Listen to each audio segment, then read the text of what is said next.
गोंदिया जिल्ह्याच्या शिक्षण क्षेत्रात गुड असं काहीतरी घडत होतं। विद्यार्थिनी गप्प होती, पण डोळ्यात अजबच भीती होती। शिक्षकाला बघून तिचा चेहरा पांढरा फटक होत होता आणि शेवटी एक दिवस ती फुटली। तिच्या शब्दांनी पोलीसही हादरले।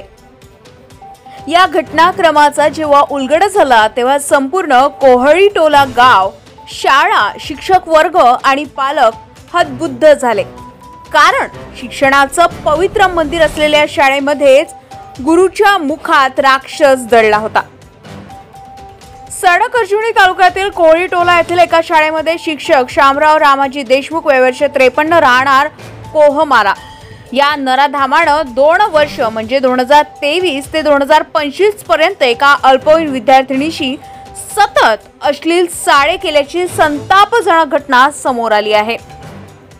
या विद्यार्थिनीने बराच काळ हे सहन केलं। भीती, अपमान, गोंधळ यामुळे ती गप्प राहिली।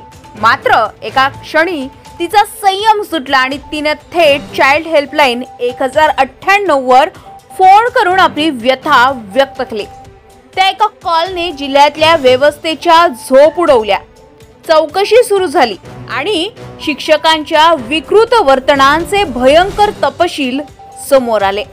शिक्षकी पेशाला काळीमा फासणाऱ्या देशमुख यांच्यावर पोस्को कायद्यान्वये गुन्हा दाखल करण्यात आला असून डुंगीपार पोलीस स्टेशनने तातडीनं त्याला अटक देखील केली। हा प्रकार फक्त कायदेशीर गुन्हा नाही, तर विद्यार्थिनीच्या आत्म्यांवर झालेला हल्ला आहे। तिच्या मनातली शाळेची प्रतिमा, गुरुचा आदर आणि जगाचा विश्वास सगळं उद्ध्वस्त झालंय। पालकांमध्ये तीव्र संताप आहे।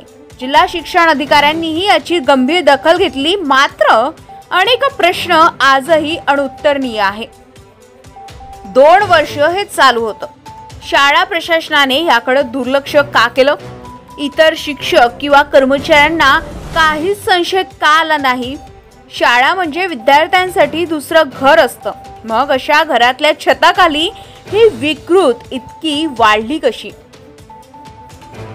समाज म्हणून आपण झोपलो आहोत का? अशा घटनांमुळे मुलांमध्ये शिक्षण संस्थेविषयी असलेला विश्वास खिळखिळा होत आहे। अशा प्रकारांना थांबवण्यासाठी कायद्याबरोबरच समाजालाही कठोर निर्णय घ्यावे लागतील। आरोपी शिक्षकावर केवळ शिक्षा पुरेशी नाही, त्याचं सामाजिक बहिष्करणही तितकंच आवश्यक आहे।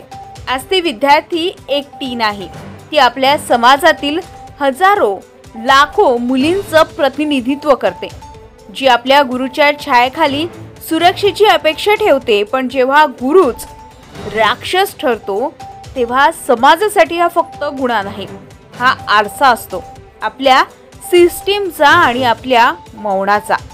गरजा महाराष्ट्र 24 न्यूज करिता आकाश नंदागवळी, गोंदिया, भंडारा। 18/7/2025 रोजी समुपदेशक चाइल्ड हेल्पलाईन गोंदिया यांच्याकडून तक्रार प्राप्त झाली की कोहळी टोला येथील ग्राम विकास विद्यालय येथे काही विद्यार्थ्यांवर तेथील शिक्षकाने लैंगिक अत्याचार केले आहेत। त्यांच्या फिर्यादीनुसार पोलीस स्टेशनला गुन्हा दाखल करून यातील आरोपी शिक्षक शामराव देशमुख याला तात्काळ अटक करून त्याचा दिनांक 21/7 तो PCR घेण्यात आलेला असून सध्या तो न्यायालयीन कोठडीत आहे। पुढील तपास सुरू आहे। ताज्या घडामोडी आणि बातम्या जाणून घेण्यासाठी गरजा महाराष्ट्र 24 न्यूज या आपल्या YouTube चॅनलला सबस्क्राईब करा आणि बेल आयकॉन दाबायला विसरू नका, जेणेकरून आपला व्हिडिओ आल्याची ताजी खबर तुम्हाला ताबडतोब मिळेल।